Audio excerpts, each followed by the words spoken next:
ya, paginya, malamnya, siangnya, sorenya, 24 jam ampunan Allah diturunkan, maghfirah, rahmah, bahkan itkum minan nar, peluang potensi dibebaskan dari neraka itu hadir 24 jam dalam sehari, terus ditampilkan. Kapan lagi dapat seperti ini?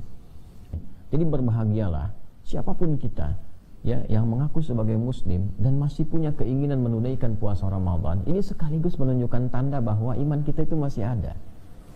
Dan itu diapresiasi oleh Al-Quran, dinilai betul oleh Allah Subhanahu wa Ta'ala. Bersyukurlah teman-teman sekalian, sekali lagi bersyukurlah, berbahagialah ketika akan tiba Ramadan, tiba kemudian kita masih punya keinginan kuat untuk menunaikannya. Ini tanda pertama berupa hadirnya karunia Allah Subhanahu wa Ta'ala, bahwa kita masih bisa mendapatkan cahaya iman. Nah, bagaimana korelasi ini dengan keutamaan yang didapatkan di dalam Ramadan? Kenapa sih muncul ini sebagai pembukanya gitu?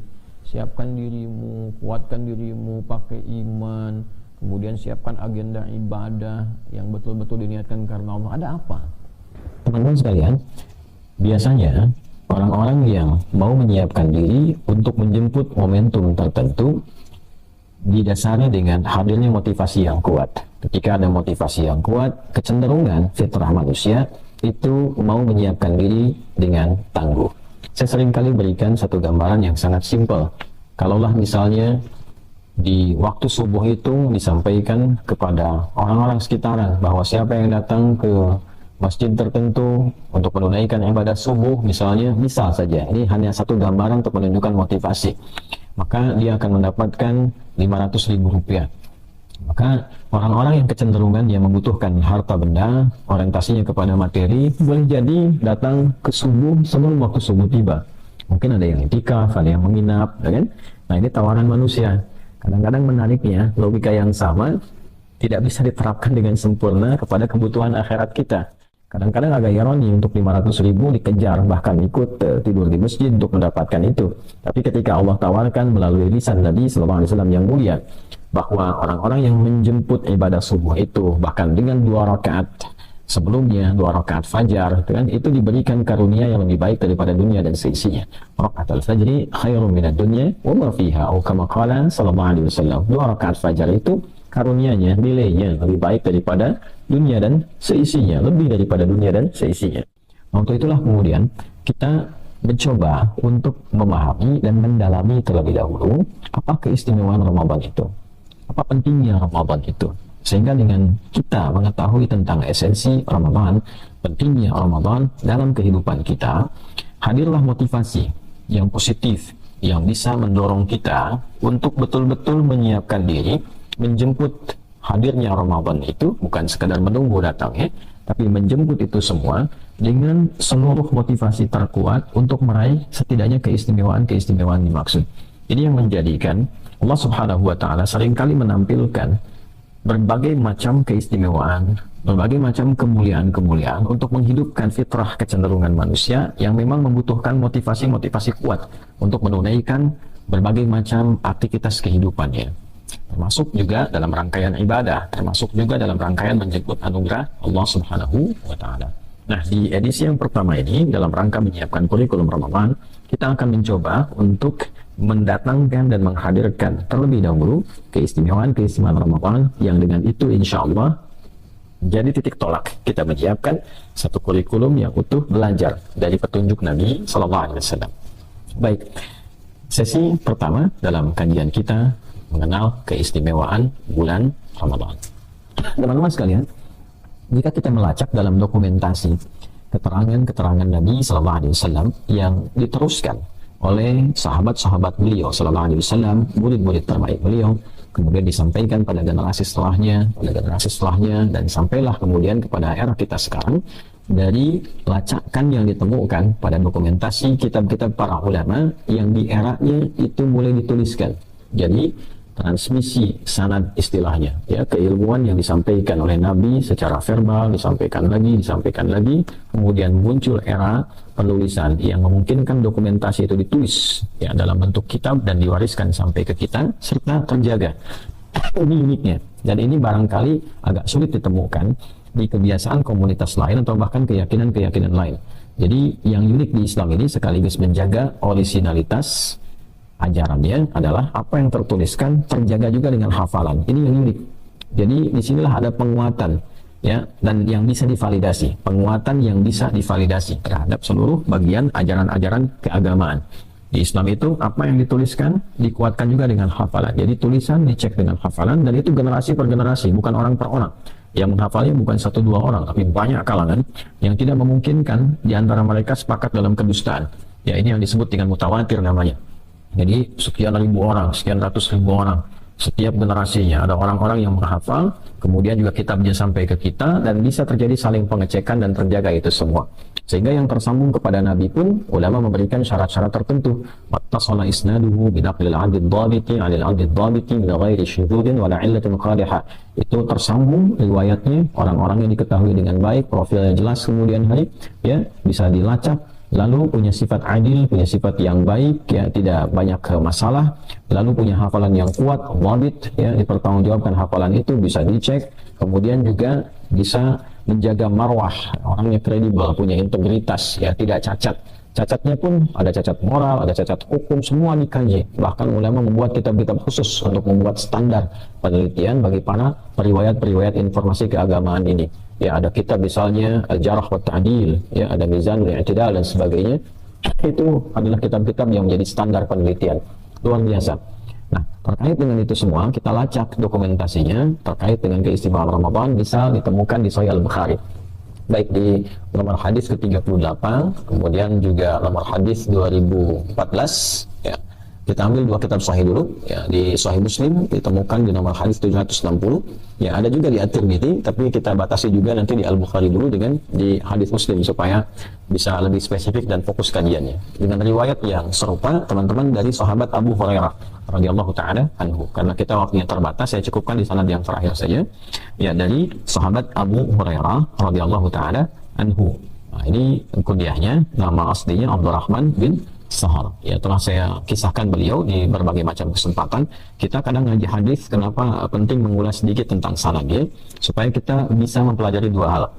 Ya, yang pertama terinspirasi dari perjalanan hidupnya, bagaimana sahabat ini bisa mencapai titik tertinggi dalam kehidupan mereka, baik sebagai seorang penuntut ilmu misalnya, atau ada di antara mereka yang pebisnis, di antara mereka juga yang menariknya di birokrasi, di militer, tapi dalam saat yang sama mereka menjadi pribadi yang sangat agung dan dimuliakan oleh Allah Subhanahu wa Ta'ala. Ya, mereka konsisten tahajud, mereka konsisten juga belajar, menghafal Quran dan sebagainya, dengan semua lintas profesi yang mereka miliki. Nah, sahabat Abu Hurairah ini, Abdurrahman bin Sahal radhiyallahu ta'ala anhu, mendokumentasikan keterangan Nabi SAW tentang keistimewaan Ramadan dalam hafalan beliau yang diteruskan pada orang setelahnya, sampai kemudian tibalah informasi ini pada Al-Imam Al-Bukhari, juga muridnya Al-Imam Muslim, ya radhiyallahu ta'ala anhuma. Saya sebut radhiyallahu ta'ala anhuma ini nisbat pada kemuliaan yang dilekatkan pula, ya, oleh Allah Subhanahu wa Ta'ala melalui Nabi SAW kepada sahabat-sahabat mulia dengan mengikutkan sifatnya, walaupun berbeda eranya, dan mereka tentu tidak pernah bertemu, ya, dengan sahabat-sahabat Nabi SAW karena eranya berbeda.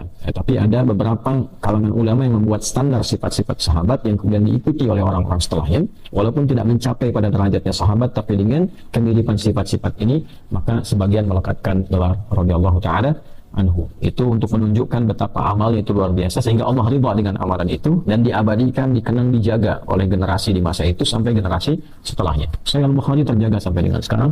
Demikian Sahih Muslim, tadi saya sampaikan di nomor hadis ke-38, kemudian 2014, 2014, dan di hadis Muslim nomor hadis 760.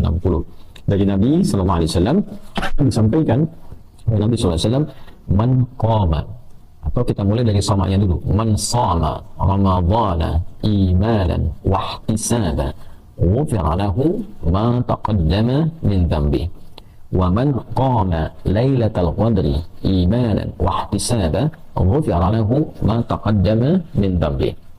Nah, teman-teman, kita ambil di semua ini satu hadis dulu yang menunjukkan kemuliaan Ramadan, yang dari satu ini kita akan merasakan betapa manfaatnya begitu luas dan melimpah. Seharusnya cukup dengan satu ini saja kita betul-betul menyiapkan diri untuk menjemput Ramadan, walaupun hanya satu ini saja.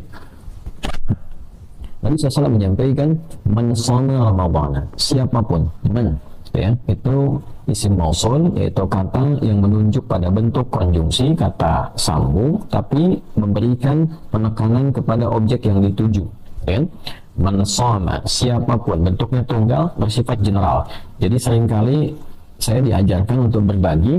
Ketika menemukan kata man ini, rasakanlah ini untuk kita secara personal, walaupun tawarannya general. Jadi tarik ke dalam sifat personal, personifikasikanlah kemudian kata itu kepada diri kita. Jadi kalau tarik misalnya ke pribadi saya, Hadi Hidayat, kan, hey fulan, hey fulana, tawarannya spesifik, seakan-akan Nabi itu menghitab, mengajak bicara kepada kita secara personal, tapi ditawarkan secara general, ya terbuka untuk siapapun. Karena itu kita terjemahkan siapapun, hey. Tapi ketika kita baca, bawa ke dalam nuansa diri kita, hey Hadi Hidayat, hey fulan, hey fulana, tarik, ya. Shoma Ramadhana, siapapun yang menunaikan puasa Ramadan. Nah, ini menjadi bentuk madhi untuk penguatan. Jadi kalau kita nanti ke ilmu balaghah, ada namanya i'tidal ma yakun, ya, disebutkan dengan bentuk kana, tapi untuk mengambil makna yakun disebutkan dalam bentuk yang pasif, ya, bentuk aktif, bahkan aktif yang madhi, past tense, ya, past tense. Jadi disebutkan dalam bentuk yang terdahulu, atau di dalam gramatikal bahasa Arab itu past tense juga bisa memiliki dua arti lain, infinitif, ya, kata kerja asal, sekaligus juga taukid untuk penguat, ya. Tapi yang dimaksudkan untuk makna yang berikutnya, bisa makna future, ya, yakun, makna mudhari'. Jadi ketika disebutkan man shoma, Nabi tidak mengatakan man yasum, tapi dikatakan man shoma, siapapun yang menunaikan puasa. Kenapa menggunakan bentuk fi'il madhi? Kita bahas pelan-pelan untuk mendapatkan kedalamannya, untuk menekankan dua hal. Ya. Yang pertama, teman-teman, ini memberikan kesan penguat yang menunjukkan makna kesungguhan, keseriusan. Jadi bukan hanya sekedar puasa. Ya, man shoma Ramadhana, jadi kalau kita terjemahkan dengan kedalaman maknanya, siapapun yang menunaikan puasa dengan serius, nah, dengan sungguh-sungguh, ya kan? Nah, kemudian tadi maknanya bisa berarti makna istiqbal, makna mudhari'. Mudhari' itu kan bisa kini, hadir, ya kan? Bisa kemudian ada makna istimrariyah, makna keberlangsungan, terus berlangsung, ataupun future. Ya, bisa juga bermakna al-mustaqbal. Jadi kalau di bahasa Inggris kan bisa berarti present, continuous, and future. Ya, jadi bisa kekinian, bisa terus berlangsung, bisa future untuk masa depan, mustaqbal. Jadi kalau kita pahami dengan makna yang kedua, siapapun yang menunaikan puasa Ramadan dengan sungguh-sungguh. Nah, ketika kalimat ini disebutkan, ini berlaku satu isyarat untuk menyiapkan ke Ramadannya. Nah, sekarang kan diakibat lima yakun akan dikerjakan, ya. Jadi sekarang belum tiba Ramadannya, sekarang masih Sya'ban, ya kan? Nah, jadi kalau spiritnya tadi ayatnya turun misalnya di bulan Sya'ban, kemudian diberikan jeda untuk sampai ke Ramadan, terus diinfokan misalnya, ya, oleh Nabi SAW, siapapun yang menunaikan puasa Ramadan. Jadi kalau kita baca itu belum sampai ke bulan Ramadannya, kita baca di bulan Sya'bannya, maka kalimat itu memberikan pesan penyiapan. Siapapun yang sungguh-sungguh menunaikan puasa dan menyiapkan untuk puasa itu, gitu ya. Jadi i'tibar ma yakun, untuk menyiapkan sesuatu yang belum kita kerjakan. Ini agak dalam kajian kita, ya. Kalau kita terjemahkan biasa dengan modal standar, ya kita dapatkannya ya siapapun yang menunaikan puasa begitu saja. Tapi kalau kita dalami sampai ke kedalaman maknanya dan pesan-pesan di baliknya, maka sesuatu yang kita dapatkan maknanya lebih luas dan lebih mendalam. Ramadan, puasanya bukan puasa biasa. Jadi di sini ada satu objek waktunya, man shoma Ramadhana. Jadi bukan puasa Senin Kamis, bukan puasa Ayyamul Bid, ya kan? Bukan puasa Daud, bukan puasa Asyura, ya, tapi yang dimaksudkan khusus puasa Ramadan. Nah, ini untuk menekankan bahwa ada sesuatu yang istimewa di Ramadan, yang tidak biasa di Ramadan, yang unik di Ramadan dan tidak ditemukan di waktu-waktu lain. Artinya istimewa. Ya, man shoma Ramadhana, siapapun yang menyiapkan puasa di bulan Ramadan dengan serius dan sungguh-sungguh, khusus Ramadan, berbeda dengan puasa-puasa yang lainnya. Nah, bagaimana kemudian menyiapkan dengan sungguh-sungguh itu? Bagaimana kemudian bisa menata diri kita dengan serius untuk menjemput Ramadan itu? Ya, imanan wahtisaban. Ya, yang pertama adalah dengan imannya, dia menjemput puasa dengan imannya.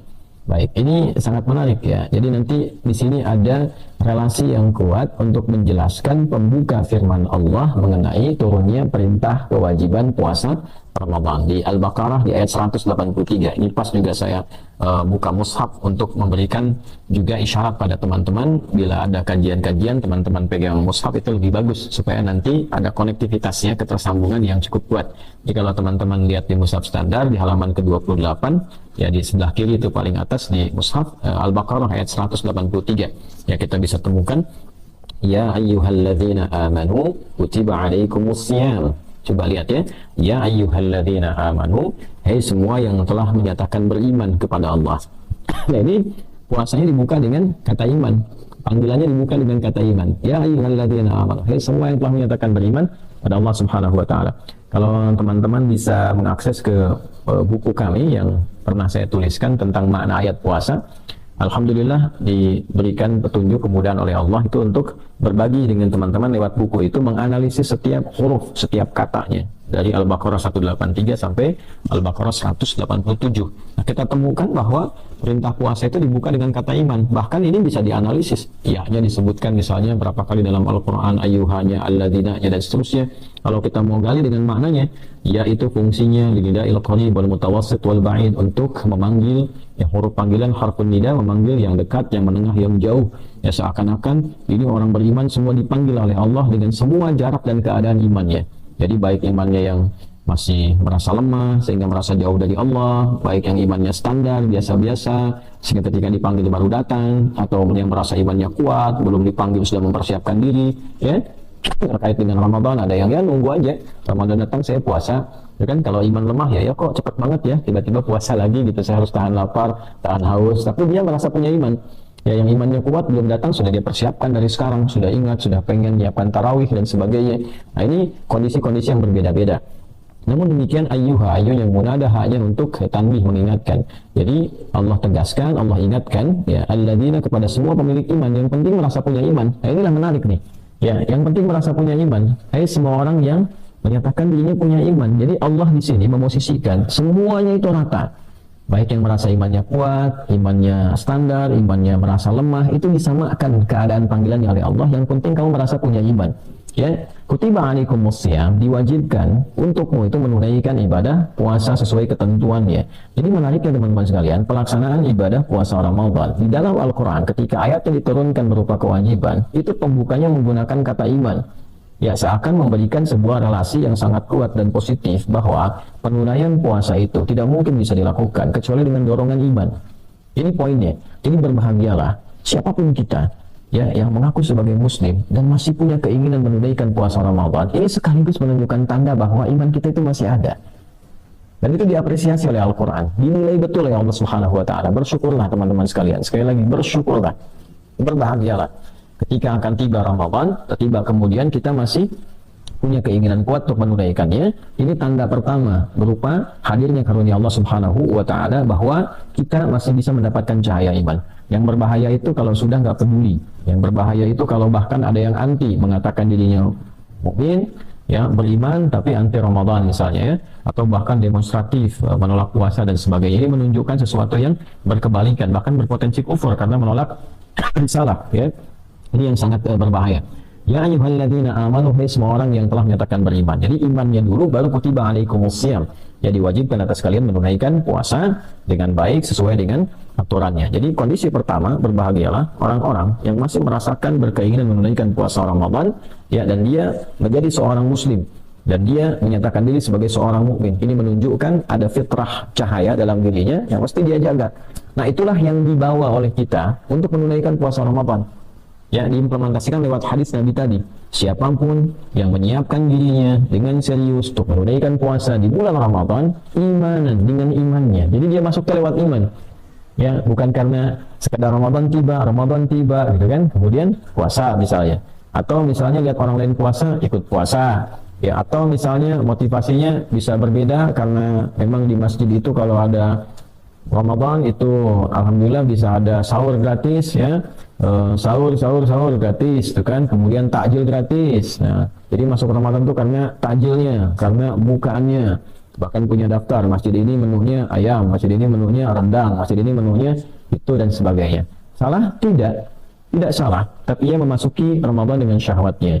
Ia memasuki Ramadan dengan keinginan materinya. Yang diinginkan oleh Quran itu masuk Ramadan dengan imannya, dengan kesadaran untuk beribadah, dengan kesadaran untuk menghamba kepada Allah Subhanahu wa taala dalam bentuk menunaikan perintah Allah. Pembuktian keimanan kita itu apa?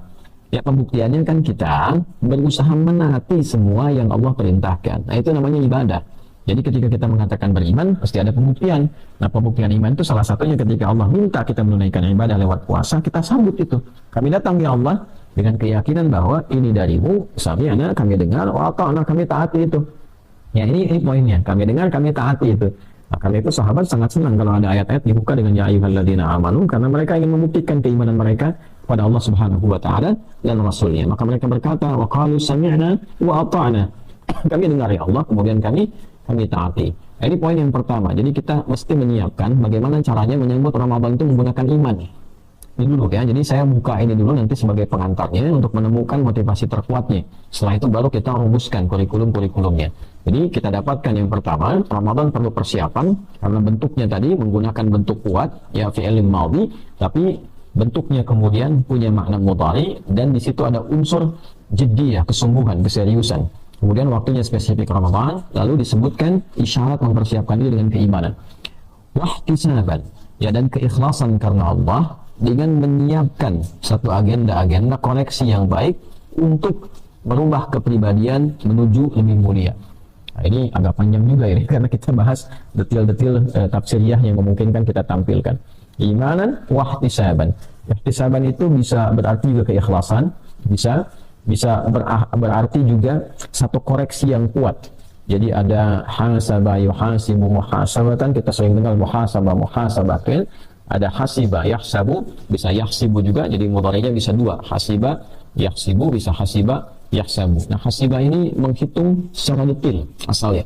Ya, kita pernah dengar hisab gitu kan, ilmu falak juga bagian dari hisab, menghitung sesuatu dengan presisi.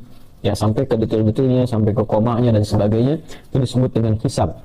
Nah, satu saat di akhirat nanti kita akan dihisab. Artinya sampai ke detail-detailnya. Tidak ada yang terzalimi, semua yang dikerjakan, baik ataupun buruk, itu hisab. Maksudnya ditampilkan ukurannya sampai yang paling detail. Ya, mata dihisab, apa yang pernah dikerjakan oleh mata. Ya, apakah pernah dikoreksi di selama hidup sehingga tampilan hisabnya nanti sempurna. Iqra kitabaka kafa bi nafsika al-yawma 'alaika hasiba. Buka buku catatanmu, itu rapotmu tuh, ya. Nah, di hari ini cukup engkau dihisab. Jadi di kitab itu nanti sempurna itu catatan semuanya tuh, ya. Maka bagaimana nanti kita dapatkan, semoga Allah menolong kita, memberikan syafaat kepada kita, yang melalui syafaatnya, melalui petunjuk yang diberikan oleh Allah Subhanahu wa taala pada Rasulullah SAW, ya, irfa' ra'sak sal tu'ta, ya, angkat mulut SAW kepalamu, karena beliau sujud kepada Allah tuh minta diberikan oleh Allah anugerah ya untuk memberikan syafaat kepada umatnya. Mudah-mudahan kita termasuk golongan yang disyafaati oleh Rasulullah SAW. Mudah-mudahan kita diberikan kekuatan untuk senantiasa mencintai Nabi dan bersalawat pada Rasulullah SAW. Kembali teman-teman sekalian, jadi ketika Allah Subhanahu wa taala menyampaikan pembuka ayat puasa dengan iman, Nabi menerapkan. Nah, di antara implementasi tentang penyiapan kurikulum dengan keimanan itu, yang kedua adalah mencoba untuk bisa dengan detail. Tadi kalau hasibah menghitung dengan detail, kalau kita naikkan hasabah, saling mengoreksi dengan detail, saling mengingatkan. Ya, teman dengan teman gitu kan, saling mengoreksi, saling menguatkan. Terus kalau kita mau naikkan lagi levelnya, ya kita tambahkan alif dengan ta di situ. Jadi kalau hasiba itu masih orisinil, infinitif 3 huruf. Kalau hasabah tambah 1 huruf, gitu kan. Nah, bisa nanti bentuknya mufa'alah untuk saling, ya saling mengingatkan, saling mengecek dan sebagainya. Makanya muhasabah itu kan konteksnya ada bukan satu pihak, tapi 1-2 pihak saling mengoreksi. Walaupun itu sendiri antara dia dengan jiwanya, ya saling mengoreksi. Kalau ihtisab, ihtasaba yahtasibu itu lebih dalam lagi. Ya, artinya ada kesungguhan, karena alif dan ta itu juga menunjuk makna kesungguhan, keseriusan.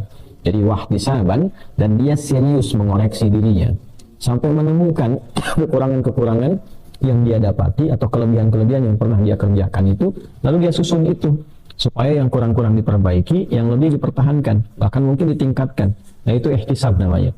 Ya, ada juga makna yang kedua, ihtisab itu menunjukkan keikhlasan yang dalam. Jadi mengoreksi diri, pekerjaan-pekerjaan yang kadang dilakukannya itu bukan karena Allah. Ya, nah, coba dicatat lagi sampai detik ini, Anda dan kita saling mengoreksi. Apakah mungkin juga saya dalam mengajar, kan bisa saja terjadi dalam perjalanan mengajar ini ada bagian-bagian tertentu yang berkurang nilai kesungguhan dan keikhlasannya karena Allah itu. Ya, apakah mungkin dilakukan? Boleh jadi fitrah kemanusiaan, karena ada kebutuhan yang diinginkan manusia untuk belajar, karena misalnya ngejar tayang, karena popularitas, na'udzubillah, ya, karena materi, na'udzubillah dan sebagainya. Ya, Allah yang Maha mengetahui itu semua. Ya, seringkali saya katakan pada teman-teman dalam pengajian, tolong doakan tuh, ya doakan, saya minta uang dalam sujud, ustaz-ustaz juga didoakan, kadang doa kita spesifik, gitu kan, supaya diikhlaskan, karena ini penting sekali. Bukan sekedar sampainya ilmu, tapi ini bagian dari ihtisab, ya ihtisab. Bagaimana kita menjaga semua amal itu betul-betul diniatkan supaya mendapatkan ridha Allah Subhanahu wa Ta'ala. Demikian sebagai orang tua merawat anak, apakah betul karena Allah? Bekerja yang kita kerjakan apakah betul karena Allah? Nah, ini Ramadan ini, sebelum masuk ke Ramadannya, kita betul-betul persiapkan bahwa setiap amal yang dikerjakan siang dan malam itu betul murni didedikasikan untuk kepentingan ibadah, betul-betul ibadah. Ya, jadi iman itu nanti membawa satu dorongan kuat untuk memasuki Ramadan. Implementasinya ihtisaban, kesungguhan untuk mengerjakan ibadah itu karena Allah. Ya, agenda apa yang kita siapkan semuanya lillah, siang malamnya. Ya, karena itu sering didapatkan para ulama-ulama, Imam Malik misalnya, kita dapati dalam sejarah termasuk Imam Syafi'i dan yang lainnya, itu menyiapkan diri betul ketika Ramadan, libur tugas mereka, mengajar dan seterusnya. Menyiapkan betul-betul ibadah. Agenda ibadah siang dan malam. Imam Syafi'i itu radhiyallahu ta'ala anhu, rahimahullahu ta'ala, itu sampai beliau agenda bacaan Qurannya saja sehari itu bisa 2 kali khatam, siang sekali, malam sekali gitu ya, saking sungguh-sungguhnya kan. Nah, itu demikian. Mungkin eranya berganti. Kalau dulu ulama Ramadan itu libur, mereka meningkatkan ibadah. Ya, ustaz-ustaz mungkin para kiai sekarang malah Ramadan meningkat dengan mengajar, ya sah-sah saja. Mungkin kan eranya berubah, banyak kemudian mengajar. Tapi poinnya adalah ihtisaban. Ya, ihtisaban, betul-betul menyiapkan diri menjadi ibadah. Ngajarnya pun ibadah, kultum tarawihnya ibadah. Ya, bukan ihtisab bil amplop ya, untuk menghitung berapa masjidnya, berapa amplopnya, berapa isinya. Nah, itu juga masuk kategori yang akan dinilai gitu kan, apakah memang dunia yang dicarinya ataukah ridha Allah yang ingin didapatkannya. Jadi kaidahnya menyiapkan diri dengan kesungguhan menjemput Ramadan, kemudian dilakukan dengan basic keimanan yang kuat, lalu ihtisab, menyiapkan agenda yang diniatkan khusus untuk beribadah kepada Allah Subhanahu wa Ta'ala dan bagian dari pengoreksian diri. Nah, bagaimana korelasi ini dengan keutamaan yang didapatkan di dalam Ramadan? Kenapa sih muncul ini sebagai pembukanya gitu? Siapkan dirimu, kuatkan dirimu pakai iman, kemudian siapkan agenda ibadah yang betul-betul diniatkan karena Allah. Ada apa? Ghufira lahu ma taqaddama min dhanbi. Ghufira itu menggunakan bentuknya fi'il madhi pasif, majhul, ya kan? Majhul teman-teman sekalian, bentuknya pasif. Jadi dibuka dengan bentuk aktif, man shoma, kemudian dijawab dengan bentuk yang pasif, ghufira. Ini sangat menarik. Ya, ghufira lahu ma taqaddama min dhanbi. Asalnya ghafarallahu lahu, bentuk aktifnya. Tapi ketika dijadikan pasif, ini ya, subjeknya kemudian ditiadakan, dibentuk dalam bentuk pasif, ini juga bermakna taukid. Ya, takkid, penguat ini. Betul-betul ya, sehingga bagi orang beriman itu kalau bentuknya menjadi pasif, dia sudah tahu bahwa bentuk aktifnya itu Allah yang memberi. Ya, misal di sini ya ayyuhalladzina amanu kutiba alaikumusiyam. Ya, asal katanya kan bentuk aktifnya kataballahu alaikumusiyam. Kenapa kemudian dijadikan bentuk pasif? Ya, Allahnya kemudian di situ kalimatnya dialihkan dari bentuk aktif kataballahu alaikum menjadi kutiba alaikum, jadi bentuk pasif, diwajibkan kepada kalian. Karena orang yang punya iman itu nggak usah nanya lagi siapa yang mewajibkan, pasti Allah. Sepanjang dia masih punya iman, dia meyakini semua kewajiban datang dari Allah, jadi nggak banyak tanya lagi. Jadi kalau sudah bentuk pasif jangan banyak ditanyakan. Ya, kalau bentuk aktif kataballahu gitu kan, Allah mewajibkan kepada kalian, mungkin masih orang nanya kenapa diwajibkan ya Allah, ya kan?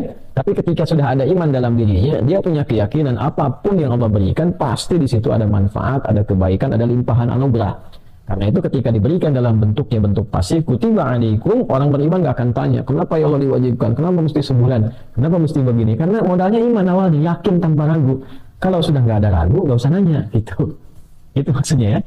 Nah, ini pun ghufira, supaya kita nggak nanya lagi. Ghufira lahu. Ya, itu bentuknya. Ada bentuk kuat di dalamnya, diampuni. Ya, dia akan diampuni. Ya, jadi kalau betul-betulnya kesungguhannya serius, mendalam, itu bisa juga masuk bentuk pasti diampuni. Ya, kalau kita menggunakan standar tadi, masuknya pakai iman, ihtisabnya dipakai, ghufira lahu, pasti diampuni. Ya, kan? Bentuknya kuat sekali. Ghufira lahu ma taqaddama min dhanbi. Ma, semua, segala. Ya, pakai isim mausul, man ketemu ma tuh. Man menunjuk pada orang, ma menunjuk pada keadaan. Ya kan? Man umumnya menunjuk pada yang berakal, ma menunjuk kepada bagian-bagian kehidupan atau kalaupun makhluk yang tidak berakal. Ya kan? Nah, di sini dibuka pakai man, menunjuk pada semua kalangan, sifatnya personal tapi tawarannya general. Kemudian yang kedua, menariknya teman-teman sekalian dibalas pakai ma, segala, semua tanpa kecuali. Ma taqaddama, semua tanpa kecuali. ya taqaddama min dhammi, yang telah berlalu dari dosa-dosa orang itu. Jadi keutamaan pertama dari Ramadan itu singkatnya bisa menggugurkan seluruh dosa. Allahu Akbar. Bayang ya, siapa yang hidup tanpa dosa sampai detik ini saja kita bicara. Matanya tanpa dosa, ya kan? Telinganya tanpa dosa, lisannya tanpa dosa, kemudian sampai ke ujung kaki, siapa yang hidup gak punya dosa? Ya. Atau sekarang kalau punya dosa, pulang kembali kepada Allah, tenang nggak kira-kira? Ya. Bahagia nggak pulang bawa dosa itu? Ya. Ya jangankan kita kembali kepada Allah di akhirat misalnya, di dunia saja, ya ayah pulang ke rumah bawa salah, itu tenang nggak? Mungkin saya bingung kalau ada, mohon maaf sekali lagi, misalnya seorang ayah korupsi gitu, terus bisa pulang ke rumah dalam keadaan tenang, itu pasti sakit itu.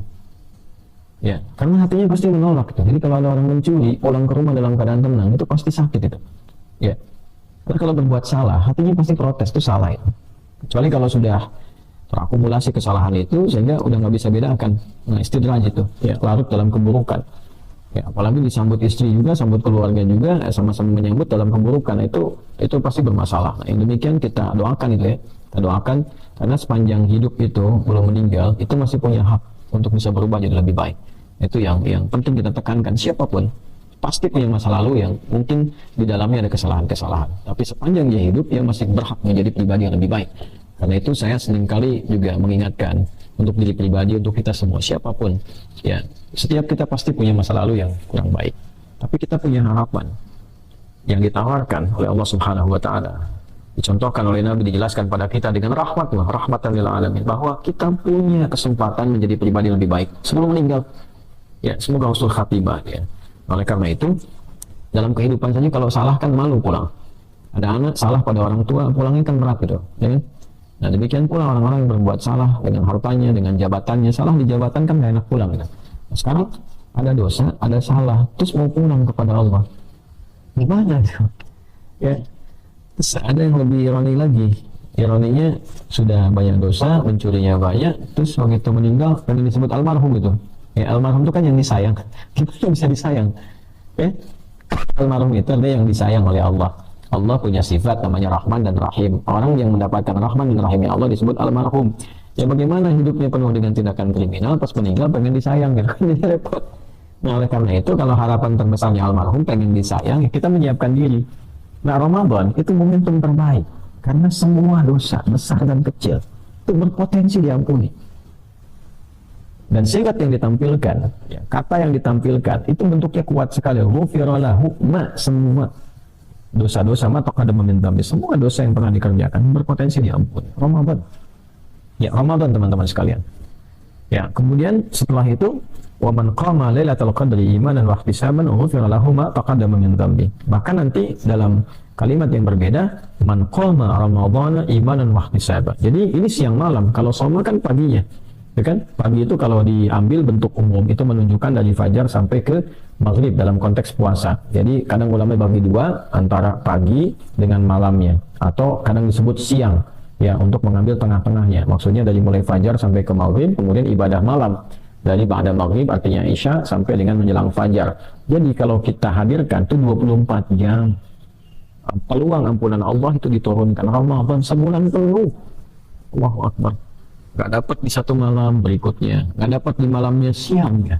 Itu 24 jam ampunan Allah ditebarkan. Jadi kalau ada orang kemudian misal meninggal dalam keadaan dia telah memohon ampun kepada Allah sedang puasa paginya, terus dia istighfar, ya kan? Dia koreksi diri, ihtisab tadi itu ihtisab, koreksi ujung kepala sampai ujung kaki dengan iman. Semalam misalnya kan dia sholat, kadar Allah baik itu siangnya ataupun malam misalnya dia meninggal dalam keadaan itu sedang istighfar betul, sedang minta ampun, itu berpotensi diampuni semua dosa. Diampuni semua dosa. Ya, ada bab tertentu yang dipisahkan oleh ulama untuk bisa diselesaikan supaya tidak menggantung terlebih dahulu. Dosanya diampuni, tapi kalau terkait harta misalnya tentang utang piutang gitu ya mesti dilunasi dulu. Di keterangannya dosa diampuni tapi tidak memberikan penekanan utang lunas gitu kan. Jadi utang tetap diusahakan untuk dilunasi terlebih dahulu. Tapi ini anugerah terbesarnya adalah apa? Dosa diampuni. Ini sesuatu yang sangat luar biasa. Ya sulit untuk kita dapatkan dalam kehidupan kita, teman-teman sekalian. Oleh karena itu, jika merasa tidak aman dengan maut, artinya bisa datang kapan saja, dan merasa belum aman dengan amal, artinya kita merasa banyak salah dan sebagainya, maka sebagai muslim yang baik, insan beriman yang baik, seyogyanya dan cerdas, dia menyiapkan diri. Wah, ini peluang. Saya diampuni dosa nih. Ya, paginya, malamnya, siangnya, sorenya, 24 jam ampunan Allah diturunkan. Maghfirah, rahmah, bahkan itqum minan nar, peluang potensi dibebaskan dari neraka itu hadir 24 jam dalam sehari. Terus ditampilkan. Kapan lagi dapat seperti ini? Ya, karena itu ada hadis yang sangat viral, termasuk Al-Hakim An-Naisaburi memasukkan hadis ini dalam kitab Mustadrak beliau, bahwa nanti ada 3 kalimat yang disampaikan dari Nabi SAW. Salah satunya ini adalah sesuatu yang sangat menarik. Ya, siapa yang sampai ke bulan Ramadan, ya, kemudian dia tidak mendapatkan ampunan Allah Subhanahu wa taala, maka sangat disayangkan, jauh dari rahmat Allah, sangat disesalkan, tidak mendapatkan anugerah yang dimaksudkan. Man adraka Ramadhana falam yughfar lahu. Ya, orang yang mendapati Ramadan tapi nggak memanfaatkan potensi Ramadan supaya dosanya diampuni. Itu rawimaan farajulin, pembukanya tuh, kotor hidungnya, belang hidungnya, atau bu'dan dalam salah satu tafsirnya, jauh dari rahmat Allah Subhanahu wa taala. Jadi rawimaan farajulin itu satu idiom yang ditampilkan dalam bahasa Arab untuk menunjuk seseorang dengan perilaku yang kurang etis, ya, sesuatu yang nggak bagus. Ya, kalau bahasa kita itu hidung belang tuh, hidungnya kotor itu.